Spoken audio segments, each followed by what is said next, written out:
क्या ये SME based company आपको पैसा बना के देगी या नहीं? बात करते हैं एक और एसएमई बेस्ड कंपनी के आईपीओ की, जिसका नाम है देवसन कैटलिस्ट। तो आकाश भैया, कैसी लग रही है ये कंपनी? भाई एसएमई बेस्ड कंपनी है। 9 से 13 तक अप्लाई कर सकते हैं। 14 को अलॉटमेंट, 16 को लिस्टिंग हो जाएगी। अब कंपनी मेनली मैन्युफैक्चरिंग करती है 3 वर्टिकल के अंदर, जिसमें कैटलिस्ट, एडजॉर्बेंट और सिरेमिक बोल्स बनाने का काम करती है। इसके अंदर से अगर मैं परसेंटेज की बात करूँ तो 50% के आसपास का ये कैटलिस्ट के थ्रू रेवेन्यू जनरेट करती है, 38% के आसपास सिरेमिक बोल से, और लगभग 11% के आसपास ये जनरेट करती है अपनी एडजॉर्बेंट मैन्युफैक्चरिंग से।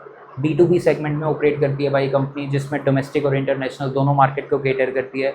और टोटल रेवेन्यू का बताऊं तो लगभग 63% के आसपास तो इंडियन मार्केट से आता है और बाकी 37% बाहर से आता है, जिसमें कंट्रीज़ जैसे कुवैत, कतर, यूएस, यूएई जैसी काफ़ी बड़ी बड़ी कंट्रीज़ आई हुई हैं। तो ये जो कंपनी है वो अपने प्रोडक्ट्स किस किस सेक्टर के अंदर देती है?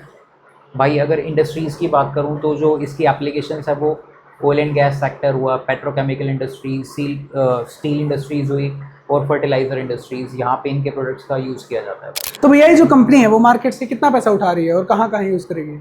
भाई आईपीओ के जरिए मार्केट से लगभग 42.5 करोड़ उठा रही है, जिसके अंदर से लगभग 17.5 करोड़ के आसपास यूज़ करेगी अपनी नई मैन्युफैक्चरिंग यूनिट बनाने के लिए, और लगभग 12 करोड़ के आसपास यूज़ करने वाली है वर्किंग कैपिटल के तौर पे, बाकी जनरल कॉर्पोरेट एक्सपेंस। और अगर प्राइस बैंड की बात करूँ तो 112 से 118 रुपये पर शेयर का प्राइस बैंड आने वाला है कंपनी का। तो फाइनेंशियल कैसे लग रहे हैं इस कंपनी के, थोड़ा उसको डिस्कस करते हैं। भाई फाइनेंशियल की बात करें, अगर 2023 में बात करूँ मैं, तो रेवेन्यू ने 2023 में भाई कंपनी ने रेवेन्यू जनरेट किया 32.7 करोड़ के आसपास, जिसके अगेंस्ट 2.3 करोड़ का प्रॉफिट। 2024 में भाई बढ़ के लगभग 43.7 करोड़ के आसपास का रेवेन्यू जनरेट किया, जिससे प्रॉफिट जनरेट किया लगभग 4 करोड़ के आसपास। 2025 में लगभग 53 साढ़े 53 करोड़ के आसपास का रेवेन्यू, जिसके अगेंस्ट 7.5 करोड़ के आसपास का प्रॉफिट। और 2026 की बात करें तो भाई लगभग 56 साढ़े 56 करोड़ के आसपास का रेवेन्यू, जिसके अगेंस्ट 12.5 करोड़ का प्रॉफिट। ROE काफ़ी अच्छा लग रहा है, 46-47% के आसपास का है। पैट मार्जिन लगभग 22.5% के आसपास का, और डेट टू इक्विटी ना के बराबर 0.07। तो ओवरऑल फाइनेंशियल काफ़ी अच्छे लग रहे हैं भाई कंपनी के। तो मैं अभी इसके जीएमपी को ही देख रहा था, इट इज़ अबाउट 39 to 40%। कैसा लग रहा है कि कर देगा इतना? भाई फाइनेंशियल ओवरऑल अच्छे लग रहे हैं कंपनी के, कामकाज भी ठीक ठाक लग रहा है कंपनी का।